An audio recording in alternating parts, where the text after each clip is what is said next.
Other things that I point out, of course, we're told we've got competition. I can't see too much competition in this country. And as a producer of livestock, I've been in the circuit sales where that is, you put your livestock in your yards and the buyers come to you. That used to constitute a vehicle driven by the agent with two buyers. One was from Coles and the other one was from Woolworths. And normally one got out.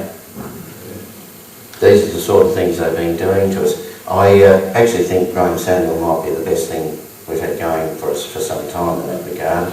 But back when I did an economics degree, we were told the economy was too small and that's why you normally have two major players. Well, the economy is about 10 times bigger and we've got less players. Why?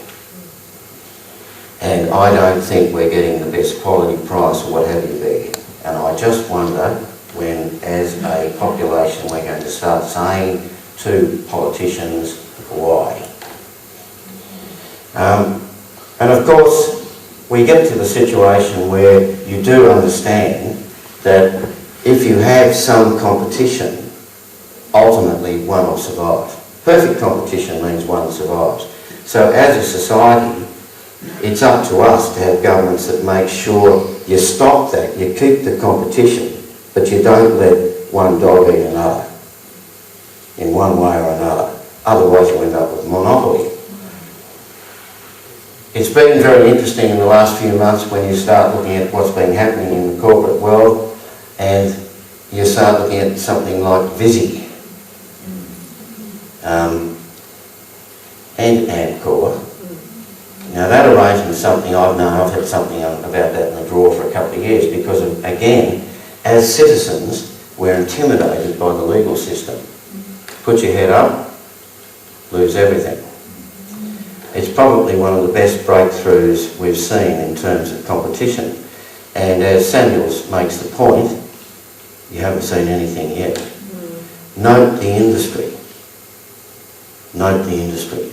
And just remember that Mr. Pratt's Visy, I think, picked up $400 million of our money to build his processing plant in Tumen.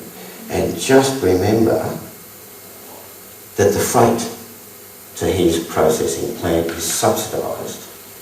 And just remember that the natural resource that he's using, those pine plantations that stretch around Tumbarumba for as far as you can see, are put in by MIS companies.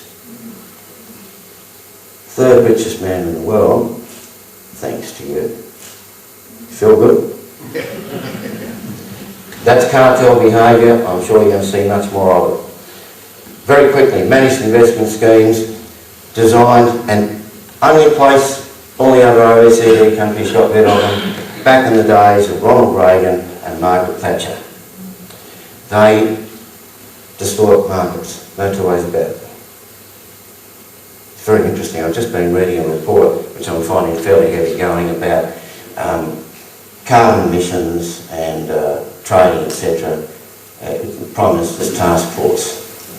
And you know they say that any form of subsidy distorts markets.